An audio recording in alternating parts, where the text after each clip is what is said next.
Navneet yoga YouTube channel पर आपका एक बार फिर से स्वागत है। इस वीडियो में हम 2017 के UGC net previous year question paper की सीरीज़ में 2017 जनवरी के प्रश्न पत्र 3 यानी अंतिम प्रश्न पत्र के साथ लेकर आए हैं। उसके बाद हम 2017 का प्रश्न पत्र सोल्व करेंगे अगली वीडियो में। तो चलिए, पहला क्वेश्चन, आर्य अष्टांगिक मार्ग किसकी देन है? यूनिट 1 से ये प्रश्न है। आर्य अष्टांगिक मार्ग किसकी देन है? बुद्ध की। बौद्ध दर्शन में दिया गया है। निम्नलिखित में से किसको 10 उपनिषदों में सम्मिलित नहीं किया गया है? दूसरी यूनिट प्रिंसिपल उपनिषद से वर्णन है। किसको सम्मिलित नहीं है? श्वेत अश्वतर को, यानी ईश, केन, कट, प्रश्न, मुंडक, मांडुक्य, ऐत्रेय, तैत्तिरीय, छांदोग्य और बृहदारण्यक उपनिषद इनमें सम्मिलित हैं। क्षेत्र और क्षेत्रज्ञ से किसको शरीर और आत्मा यानी प्रकृति और पुरुष से ए ऑप्शन इसका आ जाएगा। केनोपनिषद के अनुसार यक्ष कौन है? यक्ष जब आते हैं देवताओं के सामने तो यक्ष किसके रूप में होते हैं? यक्ष किसका रूप होते हैं? ब्रह्म का रूप होते हैं। उद्गीत क्या है? उद्गीत क्या कहलाता है यहाँ पे? प्रणव यानी ओमकार जब की बात कही गई है। भगवत गीता के अनुसार कौन शांति को प्राप्त नहीं कर सकता? कौन शांति को प्राप्त नहीं कर सकता है? श्रीमद् भगवद गीता के अनुसार विद्वान व्यक्ति, यानी अहंकार व्यक्ति भी कर सकता है, कर्मयोगी भी, और इच्छा जिसके अंदर नहीं है वो व्यक्ति भी शांति को प्राप्त इजीली कर सकता है। अगला क्वेश्चन, अध्यात्म प्रसाद किसका परिणाम है? अध्यात्म निर्विचार वैसार्ध्य, अध्यात्म प्रसाद निर्विचार समापति का। सांख्य दर्शन के अनुसार प्रकृति तत्व के घटक क्या हैं? प्रकृति क्या है? 3 घटक हैं इसके, सात्विक, राजसिक और तामसिक। 3 प्रकार की यहाँ पे बताई गई है सांख्य दर्शन में, और यही योग दर्शन में बताई गई है। सिद्ध सिद्धांत पद्धति के अनुसार योग के कितने अंग बताए गए हैं? अष्टांग योग बताया गया है वहाँ पे गोरक्षनाथ जी ने। यम, नियम, आसन, प्राणायाम, प्रत्याहार, धारणा, ध्यान और समाधि, अष्टांग योग का वर्णन वहाँ पे किया गया है। कुंडलिनी के स्वरूपतः कितने प्रकार सिद्ध सिद्धांत पत्ति में बताए गए हैं? लगातार 2 क्वेश्चन सिद्ध सिद्धांत पत्ति से आ गए, तो कितने हैं? 2, प्रबुद्ध और अप्रबुद्ध। अगला क्वेश्चन, शिव संहिता से। शिव संहिता के अनुसार सफलता के तत्वों में किसको शामिल नहीं किया जा सकता? किसको शामिल नहीं किया जा सकता है? यज्ञ को, यानी साधक तत्वों में दृढ़ विश्वास, इंद्रियों पर नियंत्रण और मिताहार को शामिल किया जाता है। पिंड विचार के अंतर्गत सिद्ध सिद्धांत पत्ति, ये क्वेश्चन फिर से आ गया। कितने आधारों का वर्णन है? आसान से क्वेश्चन आ रहे हैं, 16 आधार। इसके अलावा अष्टप्रदीपिका में भी स्वात्मा राम जी बताते हैं कितने की 16 आधारों पर नियंत्रण। किसका फल है? कमेंट्स में आप जरूर बताइएगा। हठ रत्नावली में कितनी शोधन क्रियाएं वर्णित किए गए हैं? हर जगह हमने शोधन क्रियाओं में षटकर्म सुना है, लेकिन हठ रत्नावली में श्रीनिवासा जी अष्टकर्म का वर्णन करते हैं। कौन सा हार्मोन शरीर में फाइट और फ्लाइट रेस्पॉन्स में महत्वपूर्ण भूमिका निभाता है? फाइट और फ्लाइट रेस्पॉन्स कौन सा? एड्रीनलिन हार्मोन है जो एड्रिनल ग्रंथि से स्रावित होता है। सर्केडियन रिदम्स के अध्ययन को कहा जाता है, क्या कहेंगे? क्रोनोबायोलॉजी। आपने एक सुना होगा, बायोलॉजिकल क्लॉक हमारे शरीर में होती है जो हमारे शरीर का एक नियमन करती है कि किस समय हमें उठना है, किस समय क्या करना है, तो अपने आप वो दिमाग में सेट है। तो वे जो अध्ययन है ना, क्रोनोबायोलॉजी कहलाता है, सर्केडियन रिदम्स का। तो कैल्शियम की सर्वाधिक मात्रा किस खाद्य स्रोत में होती है? होती सब में है, लेकिन रागी जो होता है ना, ज्वार, रागी, ये जो चीज़ होती है रागी, इसमें ये सबसे ज़्यादा कैल्शियम की मात्रा पाई जाती है। अब अगला क्वेश्चन गुणों से है। सकारात्मक अभिवृत्ति, प्रसन्नता, हल्कापन की पॉइंट, आध्यात्मिक जागृति और चेतना किसकी विशेषताएं होंगी? सीधी सी बात है, सात्विक गुण की, सत्व गुण की। आधि किसे कहते हैं? आधि शब्द से आप क्या समझते हैं? आधि से हम क्या समझते हैं जी? आधि पहली बात तो क्या है? मानसिक विकार है। और कहाँ होगा मानसिक विकार? मनोमय कोश। तो क्या हो गया? मनोमय कोश में उत्पन्न हुए मानसिक या तो भावनात्मक विकार। विश्राम व पाचन अनुक्रिया के लिए कौन सा तंत्रिका तंत्र उत्तरदायी रहेगा या भाग होगा? कौन सा होगा? परानुकंपी। अब एक लॉजिक और बता दूं आपको, नाड़ियों के साथ भी इसको रिलेट करके बता दूं। जो आपकी नाड़ी होती है ईड़ा, एक होती है पिंगला। जो पिंगला आपकी नाड़ी होती है वो होती है अनुकंपी तंत्रिका तंत्र, और ईड़ा होती है वो होती है परानुकंपी तंत्रिका तंत्र। अब ध्यान रखें, पिंगला जो होती है वो होती है एनर्जी के लिए, है ना, मतलब जो एनर्जी से भरे काम होते हैं। और ईड़ा होती है, क्योंकि सूर्य स्वर होता है, और यहाँ कौन सा स्वर हो गया ईड़ा में? चंद्र स्वर हो गया। तो वो किसको दिखाएगी? रिलैक्स को दिखाएगी, रेस्ट को दिखाएगी और शांति भरे कामों को दिखाएगी। तो यहाँ क्वेश्चन को सोल्व करें, क्या है? विश्राम है। विश्राम कहाँ आएगा? ईड़ा में। ईड़ा में कौन सा तंत्रिका तंत्र आ गया? परानुकंपी तंत्रिका तंत्र आ गया। ठीक है, ये आप ध्यान रखें। नाड़ियों के साथ तंत्रिका तंत्र को किस प्रकार जोड़ा जाता है वो मैंने आपको इसमें बताया है। चलिए, चयापचयी सिंड्रोम में किसका संयोजन पाया जाता है? जब आपको मेटाबॉलिक सिंड्रोम होता है तब किन क्या चीज़ें होती हैं? मेटाबॉलिक में क्या आएगा? रक्तचाप बढ़ेगा, उदरीय मोटापा और लो HDL हाई डेंसिटी लिपोप्रोटीन या तो लिपिड्स। ध्यान का निम्नलिखित में से कौन सा सिद्ध प्रभाव नहीं है कि ध्यान क्या करता है? ध्यान क्या करता है भाई? तनाव को घटाता है, बिल्कुल करता है। ब्लड प्रेशर को भी कम करेगा, शर्करा को भी सामान्य करेगा, कार्टिसोल को नहीं बढ़ाएगा, उसको ये घटाता है। ठीक है, तो ये प्रभाव नहीं है। अष्टप्रदीपिका और गैंड संहिता के अनुसार सूत्र नेति की लंबाई कितनी है? 2 बलिष्ठ, 1 बलिष्ठ, आधा बलिष्ठ, 1.5 बलिष्ठ, 1 बलिष्ठ, यानी लगभग 9 इंच। ठीक है जी। हठ प्रदीपिका के अनुसार सूत्र नेति किस रोग में लाभकारी नहीं है? उदर चतुर रोग ठीक करती है, नेत्र संबंधी भी और कपाल शोधन तो है ही, अमलपित्त को ठीक नहीं करती। हठ प्रदीपिका के अनुसार वस्त्र धोती की लंबाई कितनी है? हर जगह बार बार लिखा जाता है, लगभग 22.5 फुट। हठ प्रदीपिका के अनुसार निम्नलिखित में से कौन सा लाभ पश्चिमोत्तानासन का नहीं है? कि क्या करता है पश्चिमोत्तानासन? हठ प्रदीपिका के अनुसार क्या करता है? जठराग्नि बढ़ाता है भाई। उदर की वसा को कम करता है, बिल्कुल कम करता है। सुषुम्ना में प्राण का प्रविष्ट करता है, और उसके अलावा चौथा क्या फल बताया है इसमें? अम्लता को कम करता है। तो इसका आंसर क्या आ जाएगा कि ये क्या करता है? अम्लता को कम करता है। सुषुम्ना के प्राण में ये इसका लाभ नहीं है। ठीक है जी। अगले क्वेश्चन पे आते हैं। शिक्षण को प्रभावित करने वाले निम्नलिखित इनमें से कौन से कारक नहीं हो सकते? कौन से कारक नहीं हो सकते? शिक्षक होता है, छात्र होता है, वातावरण भी प्रभावित करता है, सामाजिक स्तर। कि शिक्षक का सामाजिक स्तर कैसा है वो प्रभावित नहीं कर सकता। शिक्षण के लिए योग पाठ योजना को कब तैयार करना चाहिए कि जिससे वो प्रभावी हो? कब क्या ठीक करना चाहिए? कक्षा से ठीक पहले तैयार करेंगे तभी तो सही रहेगा ना। कक्षा के बाद में करने का कोई फायदा नहीं, 1-2 दिन पहले करने का कोई फायदा नहीं, 1 सप्ताह पहले करने का। कोई कक्षा से ठीक पहले लेसन प्लान को तैयार किया जाना चाहिए। योग के व्यवहारिक शिक्षण के दौरान प्रश्न उत्तर कब करने चाहिए? प्रश्न उत्तर कब करने चाहिए हमें? प्रश्न उत्तर पहले करेंगे या बाद में? प्रारंभ में तो करेंगे नहीं, पाठ के अंत में नहीं करेंगे, अभ्यास का परिचय देने के बाद में, समूह अभ्यास के बाद। जब आपका समूह अभ्यास कंप्लीट हो जाए तब आप उसके बारे में प्रश्न करेंगे। छोटे समूहों के, जब ध्यान से देखें, समूह छोटा है तो कैसी पंक्तियां चाहिए? अर्धवृत्ताकार, क्योंकि समूह छोटा है तो आप ऐसे बिठा के, यहाँ पे टीचर हो जाएगा, हाफ सी के रूप में आप इनको बिठा के करवा सकते हो। ठीक है जी। पतंजलि के अनुसार प्रमाण हैं। पतंजलि के अनुसार प्रमाण कौन कौन से हैं? प्रत्यक्ष, अनुमान और आगम, ये 3 प्रमाण हैं, है ना। विकल्प क्या है? वृत्ति है। चलिए जी, अगला क्वेश्चन करते हैं। पतंजलि योग सूत्र के अनुसार सिद्धियां किसके माध्यम से प्राप्त की जा सकती हैं? सिद्धि के साधन पंचक, एक वीडियो पहले भी पड़ी हुई है। जन्म, औषधि, मंत्र, तप, समाधि। तो शक्तिपात यहाँ पे इसमें ऑप्शन में नहीं है ना। तो चलिए अगला क्वेश्चन, ऑप्शंस आप खुद देख लेना, इनमें से कौन सा ऑप्शन सही रहेगा। मेरा काम कंसेप्ट को क्लियर करवाना है ना, टाइम खराब ना करते हुए। निम्नलिखित में से उपप्राण वायु कौन कौन से हैं? उपप्राण क्या है? 5 प्राण होते हैं आपके, 5 उपप्राण होते हैं। कई जगह पे इसका वर्णन भी किया गया है। कौन कौन से हैं 5 प्राण? प्राण, अपान, समान, उदान और व्यान। और उपप्राण कौन से हैं? नाग, कुर्म, कृंकल, देवदत्त और धनंजय। तो कौन कौन से हो गए? कुर्म और कृंकल। मकर और भुजंगनी आपके प्राण नहीं होते। अगला, कुंठा के प्रमुख स्रोत कौन से हैं? कुंठा के प्रमुख स्रोत क्या क्या हो सकते हैं? सकारात्मक लक्ष्य नहीं हो सकता, है ना। सकारात्मक लक्ष्य की वजह से कभी भी कुंठा नहीं आ सकती। तो कब आ सकती है? वातावरण संबंधी कारकों से, व्यक्तिगत से और विवाद से आपको कुंठा आ सकती है, बिल्कुल आ सकती है जी। ठीक है। अगला, अग्नाशय किन हार्मोन्स का स्त्राव करता है? अग्नाशय किन किन हार्मोन्स का स्त्राव करेगा? अल्फा, बीटा और डेल्टा के बताया था ना। तो उनमें से क्या था? ग्लूकागोन, इंसुलिन और सोमेटोस्टेटिन।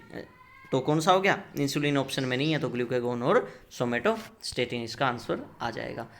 सार घटक कौन से होते हैं? प्रोक्सिमेट प्रिंसिपल्स, एक होते हैं मैक्रोन्यूट्रिएंट्स, एक माइक्रोन्यूट्रिएंट्स। तो मैक्रो में या सार रूप में कौन से आते हैं? प्रोटीन और फैट। मिनरल्स और विटामिन आपके किस में आते हैं? ये सार घटक में नहीं आते। आयुर्वेद के अनुसार किसी भी बीमारी के कारण मुख्य कारक हैं। इसके आंसर के अनुसार क्या आ जाएगा? दोष की साम्यता नहीं आ सकती, आत्मेंद्रिय संयोगार्थ नहीं आ सकता। एक तो प्रज्ञापराध और एक परिणाम आता है, एक प्रज्ञापराध और एक परिणाम। तो मैं चलो इसके बारे में थोड़ा डिटेल में आपको बता दूं कि इसके कारण क्या क्या हो सकते हैं।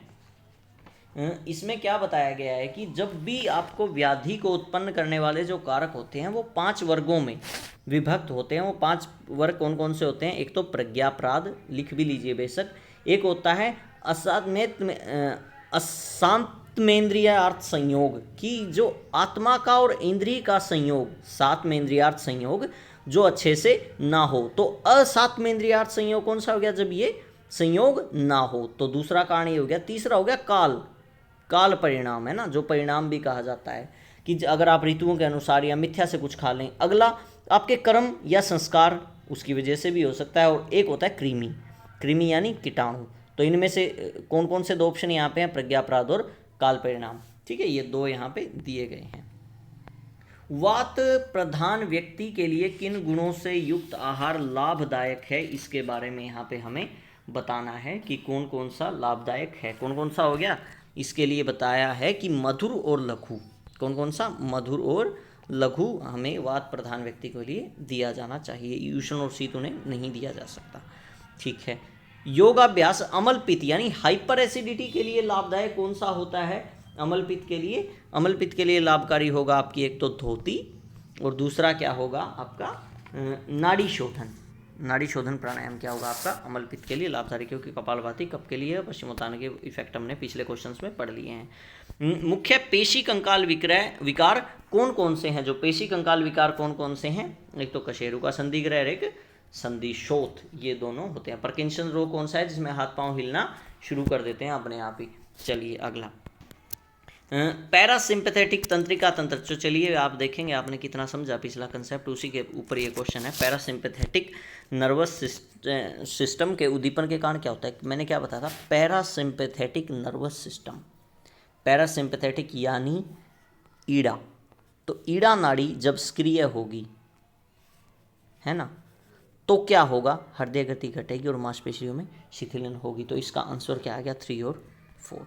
अगला, अनुसंधान साक्ष्यों के अनुसार दुश्चिंता यानी एंजाइटी के प्रबंधन के लिए किसकी सलाह दी जाती है? ये क्वेश्चन कॉन्ट्राडिक्टरी है भाई थोड़ा सा, है ना। और आगे इसमें इसका कुछ आंसर है, और 2020 का जब हम सोल्व करेंगे इसका कुछ अलग आंसर आएगा। लेकिन इसके अनुसार इसका आंसर है भ्रामरी प्राणायाम, ये शवासन और भुजंगासन। इनका वर्णन इसमें किया गया है कि ये 2 चीज़ें कराई जा सकती हैं। ठीक है। अगला, एक व्यक्ति में तामसिक व्यक्तित्व के क्या क्या लक्षण हो सकते हैं? ये भी क्वेश्चन सेल्फ कॉन्ट्राडिक्टरी है। ये वो क्वेश्चन रहते हैं, अगर आप इनको अटेम्प्ट करते हो तो आपको 2 नंबर दे दिए जाते हैं और इनके आंसर्स में स्टार लगा आता है।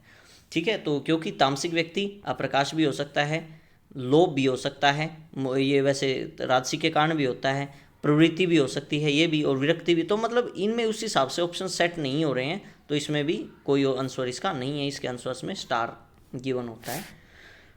अगला, निम्नलिखित में से कौन से व्यक्तित्व के विकासात्मक सिद्धांत के प्रकार हैं? ये आपका साइकोलॉजी से है कि व्यक्तित्व के विकासात्मक सिद्धांत के प्रकार कौन कौन से हैं। तो इसमें कौन कौन से दिए जा सकते हैं आपके? अधिगम का सिद्धांत और मनोविश्लेषणात्मक सिद्धांत। चलिए अगला क्वेश्चन करते हैं। हठ प्रदीपिका के अनुसार मूलबंध की कौन सी विधि प्रयोग के योग्य है? हठ प्रदीपिका में जो बताई गई है वो प्रयोग की विधि कौन कौन सी है? गुदा को एड़ी से दबाना और योनि का संकोचन, क्योंकि मूल बंध में उदर का संकोचन और वक्ष का संकोचन करना बताया नहीं है। अगला, हठ प्रदीपिका के लिए वस्त्र धोती किन किन में लाभकारी होती है? जैसा कि आपने पता ही है कि हठ प्रदीपिका में वस्त्र धोती का वर्णन किया गया है, तो वो किस किस के लिए लाभकारी होगी? वो लाभकारी होगी आप तो एक को कफ को दूर करने के लिए, और दूसरा चर्म विकारों के लिए, क्योंकि नेत्र रोगों के लिए और वात रोगों के लिए वस्त्र धोती नहीं हो सकती। ज्ञान योग के साधन कौन से हैं? अंतरंग साधन का वर्णन किया है। कौन कौन से 3 साधन हैं? श्रवण, मनन और निधिध्यासन। की किसी चीज़ को सुनना, सुनने के बाद उस पर मनन करना, ये 2 चीज़ तो हम मैक्सिमम कर लेते हैं। लेकिन प्रॉब्लम कहाँ आती है? जब उसके ऊपर निधिध्यासन यानी उसको आचरण में भी तो लेके आना होता है ना, कि मैं कल से पढ़ूंगा, और पढ़ूंगा कैसे वो भी हो गया, लेकिन हम कल से ही पढ़ेंगे, उसको आचरण में तो कभी लेके आने का ध्यान नहीं रहता ना मैक्सिमम टाइम्स। चलिए अगला क्वेश्चन, असर्शन एंड रीजन से आसन के अभ्यास का मूल्य क्या उद्देश्य या मुख्य उद्देश्य है? एक्चुअल में द्वंद्वों पर काबू पाना है। बिल्कुल, द्वंद्व अभिघात। आसनों का अभ्यास केवल बीमारी की रोकथाम, वो केवल वर्ड आ गया ना, बीमारी की रोकथाम फिट रहने के लिए किया जाता है भैया, 6 से नहीं कर सकते। तो क्या हो जाएगा इसका आंसर? ए सही है और आर गलत है।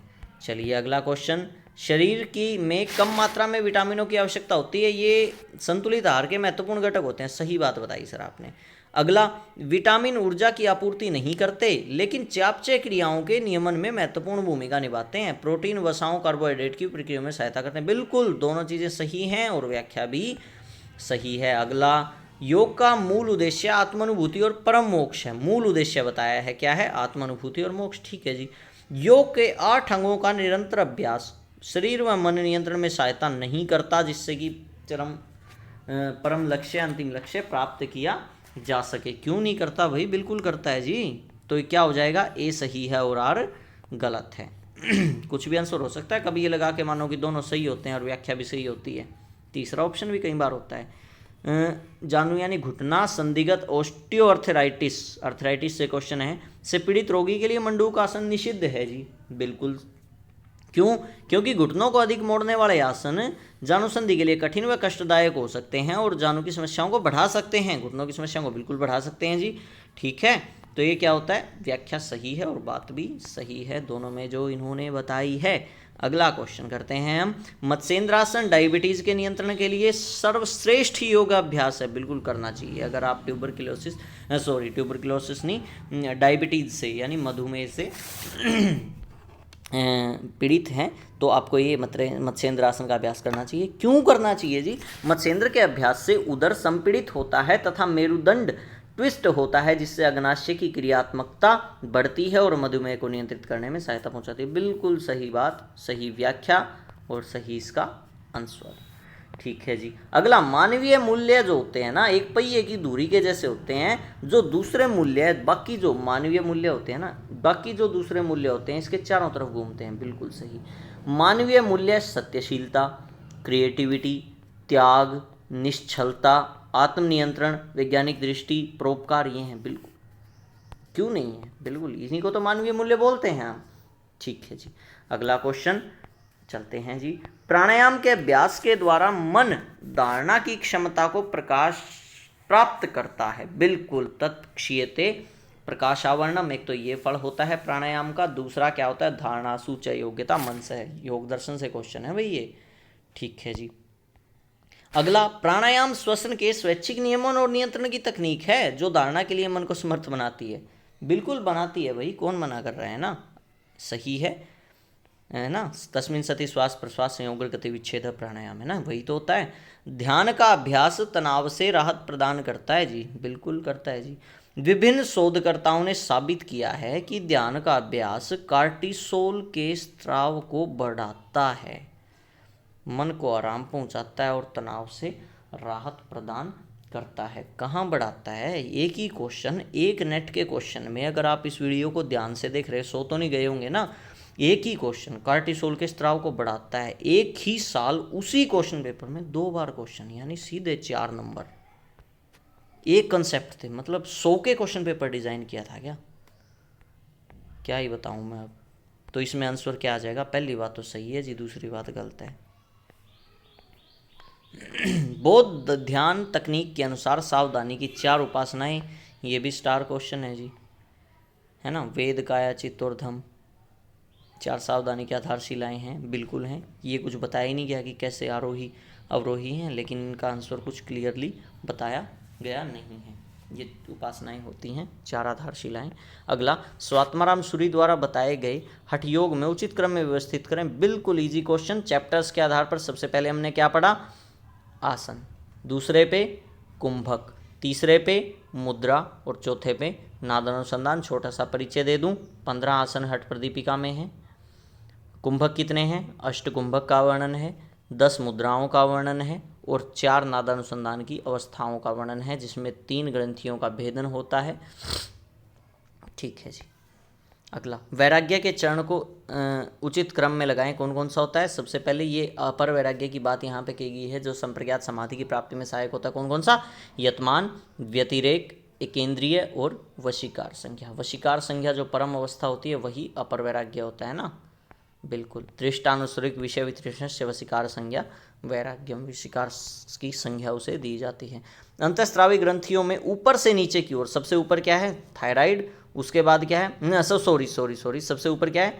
पिट्यूटरी यानी पीयूष ग्रंथि जिसे कहा जाता है हिंदी में पिट्यूटरी, उसके बाद थायराइड, उसके बाद एड्रिनल ग्लैंड, फिर जनन ग्रंथि या गोनाड्स यहाँ पे वर्णन है। अगला, प्रतिशत के आधार पर कि किसमें विटामिन सी सबसे ज़्यादा है और उसके बाद किसमें विटामिन सी सबसे कम है, उसके आधार पर इन्हें लगाना है। तो सबसे ज़्यादा किसमें होता है जी? आंवला में होता है, उसके बाद अमरूद में होता है, उसके बाद संतरा में, और सबसे कम टमाटर में विटामिन सी होता है। हठ प्रदीपिका के अनुसार क्रियाओं को क्रम में लगाइए। इससे पहली वीडियो में मैं बिना क्वेश्चन पूछे, मुझे नहीं पता ये पूछा जाएगा या नहीं, जो इसमें आ ही गया तो तभी तो ना, जिन चीज़ों का हम यहाँ पे सोल्व करते टाइम वर्णन करते हैं ना, वो ज़रूर नोट कर लिया करें आप ध्यान से। तो हम कर चुके थे पहले ही, तो ये क्वेश्चन ही आ गया एक्चुअल में 2 नंबर में। तो किन क्रियाओं को क्रम में रखें, कौन कौन से क्रम में रखेंगे हम? हठ प्रदीपिका के अनुसार क्या है? धोती, वस्ती, नेति, त्राटक, न्योली और कपालभाति। ठीक है जी। और घेरण संहिता के अनुसार क्या है? धोती, वस्ती, नेति, नौली, त्राटक और कपालभाति। इन्हीं का फंडा है सारा, आगे पीछे हो जाते हैं। ठीक है। अगला, ये दर्शन है, ये भी एक बार पहले हम क्वेश्चन कर चुके हैं। वैशेषिक के कौन है? कनाद हैं प्रतिपादक। न्याय के गौतम, मीमांसा के जैमिनी और सांख्य दर्शन के कपिल। ठीक है जी। अगला क्वेश्चन तो है नीचे एक और, सॉरी, जौन सा सुमेलित भी नहीं है अच्छे से उसको हटाना है। हठ प्रदीपिका स्वात्माराम सूरी जी ने लिखी, बिल्कुल सही। लाइट ऑन योगा एंगर जी ने, बिल्कुल सही। राज मार्तंड भोजदेव ने लिखी। भज गोविंदम वेदव्यास ने नहीं लिखी थी। ठीक है ना। अगला क्वेश्चन, किस महाभूत से कौन सी तन्मात्रा? शब्द देख लेना खुद से ही। आकाश, आकाश, वायु, अग्नि, जल, पृथ्वी, और कौन सा है? शब्द, स्पर्श, रूप, रस और गंध। ठीक है, ये है भाई। अगला क्वेश्चन, ये उपनिषद से क्वेश्चन है आपका, और इसमें बताना कौन से उपनिषद से है। तो क्या इसका आंसर आ जाएगा? क्या है कि इनको सुमेलित करना है। चंद्र क्या है? चंद्र मन होता है जी आपका। अग्नि क्या होती है? अग्नि आपका होता है वाणी, है ना जी। वायु आपका हो जाएगा प्राण, और आदित्य आपका हो जाएगा चक्षु। तो क्या हो गया? अग्नि मैंने क्या बोला था? वाणी यानी वाक। वायु क्या हो गया? प्राण। चंद्र हो गया मन, और आदित्य हो गया चक्षु। अगला क्वेश्चन, ये आपका फिर से उपनिषद से क्वेश्चन है। इसमें जो 7 अग्नि की जीवाओं का वर्णन है, तो चलिए आप मुझे ये बताना कि 7 अग्नि जीवाओं का वर्णन किस उपनिषद में किया गया है, वो मैं बता देता हूँ। कौन कौन सी वो आज 7 अग्नि जीवाएँ हैं? कौन कौन सी? काली, कराली, मनोजवा, सुलोहिता, सुधूम्रवर्णा, सफुलिंगनी और विश्वरुचि। इनका क्रम ये है। तो चलिए अब इन्हें आधार पर लगाते हैं। कौन कौन सी? मूलाधार, स्वाधिष्ठान, मणिपुर, अनाहत, विशुद्धि, आज्ञा और सहस्त्रार। ठीक है, अब कोई कन्फ्यूज़न नहीं है। तो चलिए इस आधार पे इनको लगा देते हैं। तो सहस्त्रार कहाँ आएगा? विषुरुचि पे आएगा। स्वाधिष्ठान कहाँ आएगा? कराली पे आएगा। बाकी 2 को आप इस हिसाब से लगा लेना। मणिपुर क्या आ जाएगा यहाँ पे? मनोजवा। और अनाहत का क्या बच गया? सुलोहिता। तो इस हिसाब से सी आपका शायद आंसर सही होगा, वो आप देख लेना। ठीक है। अगला क्वेश्चन, मैत्री, करुणा, मुदिता, उपेक्षा। फिर से योग दर्शन से क्वेश्चन। चित्त प्रसाधन के उपाय, सुख दुख, पुण्य अपुण्य नाम। मैत्री, सुखी व्यक्ति के प्रति मित्रता करनी चाहिए, दुखी व्यक्ति के प्रति करुणा करनी चाहिए, साथ किसका देना चाहिए? पुण्य का। और उपेक्षा इग्नोर किसको करना चाहिए? अपुण्य आत्मा को इग्नोर करना चाहिए। अगला कर्म से फिर योग दर्शन से क्वेश्चन है। शुक्ल कर्म, पुण्य कर्म, कृष्ण कर्म, पाप कर्म, शुक्ल कृष्ण, पाप और पुण्य, अशुक्ल कृष्ण, पाप और पुण्य से रहित जो योगी के क्रम बताए गए हैं। अगला क्वेश्चन योग दर्शन से, आसन, प्राणायाम, प्रत्याहार, ध्यान, शोधनम, दृढ़ता, धैर्यम, स्थैर्यम च लाघवम, प्रत्यक्षम च निर्लिप्तम च घटस्य सप्त साधनम। दृढ़ता किससे आती है? कौन सा सुमेलित नहीं है, हमें ये बताना है। प्राणायाम से लाघवम आता है जी, बिल्कुल सही बात है, प्राणायाम लाघवम। प्रत्याहारेण धीरता, ध्यानात् प्रत्यक्षात्मनः, आसनेन भवे दृढ़म, स्थिरता आती है मुद्रा से, आसन से नहीं आती, ये गलत है। अब आता है कि हमारे मस्तिष्क का कौन सा किस चीज़ को कंट्रोल करता है, तो ये इसके लिए क्वेश्चन है। तो क्या यहाँ पे बताया गया है कि क्या करता है? सबसे पहले सेरिब्रम क्या करता है? सेरिब्रम करता है अपने भाव को, भाव, श्रवण व दृष्टि को कंट्रोल करता है। अगला सेकंड नंबर पे क्या है आपका, सेरिबेलम। सेरिबेलम क्या करेगा, स्थिति और संबंधी क्रियाएं, स्थिति और स्थिति संबंधी क्रियाएं जो होंगी इनको कंट्रोल करेगा जी। ठीक है, ये आप ध्यान रखें। अगला को क्या है इसमें, मेडुला ओब्लेगेंटा। मेडुला ओब्लेगेंटा क्या करेगा, श्वसन और रक्त परिसंचरण तंत्र को नियंत्रित करेगा, तीसरे नंबर पे। और चौथा आपका हाइपोथैलेमस। थैलेमस, थैले में क्या है, ट्रिक बनाई थी ना वो, थैले में क्या है, भूख और प्यास, खाने के लिए थी भूख प्यास थैले में चाहिए। उसके बाद सेरिबेलम का क्या बताया था, सेरिबेलम का बताया था स्थिति, बैलेंस जो बिगड़ता है ना तो स्थिति बिगड़ती है, ये चीज़ इसकी ट्रिक हमने बनाई थी। ये 2-3 चीज़ों की ट्रिक, तो आप ये थोड़ा सा ध्यान से देख लेना। अगला वात पित्त कफ संबंधी, बिल्कुल सही है जी। वात संबंधी रोग कितने टाइप के होते हैं आपके, वात संबंधी रोग होते हैं आपके 80 प्रकार के, पित्त के 40 के, कफ के 20 के, ये घटता जाता है। वात, मैं आपको बता दूं, वात पित्त कफ 80 40 और 20, ये थोड़ा आप देख लेना। ठीक है, अगला क्वेश्चन, 5 क्वेश्चन, इनको पढ़ के आंसर देना है। थोड़ा सा आप खुद भी पढ़ लेना एक बार ध्यान से। लो मैं जूम कर देता हूँ ताकि आप इसको रोक के एक बार पढ़ लें और उसमें से फिर आप आंसर दे सकें। क्या कहा है, किस निकाय ने योग को मानवता के अमूर्त सांस्कृतिक विकास की सूची में किया है शामिल, किसने किया है शामिल, चलिए देखते हैं। यहाँ पे हमने पढ़ा भी है, किसने कहा है, WHO ने, सॉरी यूनेस्को ने, है ना, UN निकाय ने ये चीज़ कही थी अपनी विरासत में। किसने किया है शामिल, यूनेस्को ने, तो यूनेस्को ये लिखा है यहाँ पे। ठीक है जी, इसमें यूनेस्को ऑप्शंस में होगा, आप इसको लगा लेना, है ना। चलो मैं लगा देता हूँ एक बार। अगला क्वेश्चन क्या है, दूसरा क्वेश्चन, अमूर्त सांस्कृतिक विरासत की रक्षा करने के लिए 11वां स्तर कहाँ आयोजित किया गया, ये यहीं लिखा था अभी।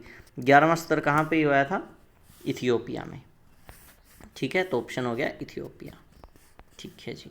अगला, योग से संबद्ध ज्ञान और कौशल के मुख्य अभिरक्षक कौन है, मुख्य अभिरक्षक कौन है, योग गुरु हैं। यहाँ पे प्रॉपर इसमें बताया गया है एक में कि योग गुरु जो हैं वो योग का गुरु शिष्य परंपरा से के जरिए प्रसार हुआ था, जिसमें गुरु संबद्ध ज्ञान और कौशल के मुख्य अभिरक्षक हुए हैं। अगला क्वेश्चन क्या है, किसने प्राचीन भारत में पहलुओं जैसे स्वास्थ्य और औषधि, शिक्षा और कला को प्रभावित किया, किसने शिक्षा और कला इन चीज़ों को मुख्य रूप से प्रभावित किया है, योग ने प्रभावित किया है, योग दर्शन ने इसको बार बार प्रभावित किया है। ये रहा योग जैसे प्राचीन भारतीय पद्धति के पीछे समाज किस प्रकार काम करता है, इसने विभिन्न पहलुओं को प्रभावित किया। अगला क्वेश्चन क्या है, अगला क्वेश्चन है कि UN निकाय के प्रशस्ति पत्र के अनुसार योग विधियां व्यक्तियों को किस रूप में सहायता करने के लिए अभिकल्पित की गई हैं, किसके लिए, ऑप्शंस में साफ साफ इसमें लिखा गया है कि ये किस किस चीज़ के लिए अभिकल्पित की गई हैं। ये किस चीज़ के लिए अभिकल्पित क्या है कि ये है कि आत्मानुभूति लाने के लिए, मोक्ष के लिए और किसी प्रकार के दुखों पर विजय पाने के लिए। इसका आंसर यहाँ पे दिया गया है, ये रही। ठीक है, आत्मानुभूति का निर्माण करने के लिए, कोई भी कष्ट सह रहे हो, मोक्ष की अवस्था लाने के लिए अभिकल्पित किए गए, कष्ट से राहत दिलाने के लिए। सांसारिक सुखों का इसमें वर्णन नहीं है, तो ये इसका आंसर हो जाएगा। तो चलिए 2017 की सीरीज़ को हम आज इस वीडियो के साथ पूरा कर चुके हैं। बड़े ध्यान से आप इन वीडियोज़ को देखें। मैं आपको गारंटी तो किसी भी चीज़ की नहीं है ना, लेकिन फिर भी पूरी आशा के साथ, पूरा विश्वास के साथ आपको कह सकता हूँ कि ये आपके लिए बहुत ही ज़्यादा कामयाब सिद्ध होगा। अगर आपके एग्ज़ाम में टोटल 100 क्वेश्चन आते हैं ना आज के टाइम पे, तो 35 ऐसे क्वेश्चन होंगे जो इनमें से कंसेप्ट बनेंगे। क्योंकि प्रीवियस ईयर का चाहे आप कोई भी टेस्ट दे ले, योग का मैं यहाँ पे वर्णन नहीं करा, कोई भी टेस्ट आप अगर देंगे तो उनमें प्रीवियस ईयर का और प्रैक्टिस सेट का बहुत ही ज़्यादा इम्पोर्टेंट रोल प्ले होता है। तो आप इनको ज़रूर देखें, इनको बार बार अपने चेक करें कि कोई सा क्वेश्चन रह गया हो। अगर कोई कंसेप्ट इसमें समझ ना आए तो मूल ग्रंथ उठाएं। मूल ग्रंथ बहुत इंपॉर्टेंट रोल प्ले करते हैं इस चीज़ में। मूल ग्रंथ उठाएं, वहाँ से देखें कि ये कैसे होगा। मैत्री करुणामुदिता उपेक्षा दिया कहाँ है, इसकी श्लोक संख्या, ये सूत्र संख्या क्या है, अगर श्रीमद् भगवद गीता है तो श्लोक संख्या क्या है, अगर उपनिषद हैं तो मंत्र कौन सा है, ये सब चीज़ों का आप ध्यान रखें। तो चलिए इसी आशा और विश्वास के साथ मैं आपसे इजाज़त लेना चाहूँगा। थैंक यू, आपने इस वीडियो को पूरा देखा और आपके बहुत काम आने वाली है ये, और अपने अध्ययन में लगे रहें। नवनीत योगा यूट्यूब चैनल को सब्सक्राइब करें, शेयर करें, लाइक करें। चलिए इसी के साथ आज्ञा चाहता हूँ आपसे। नमस्कार एक बार फिर से आप।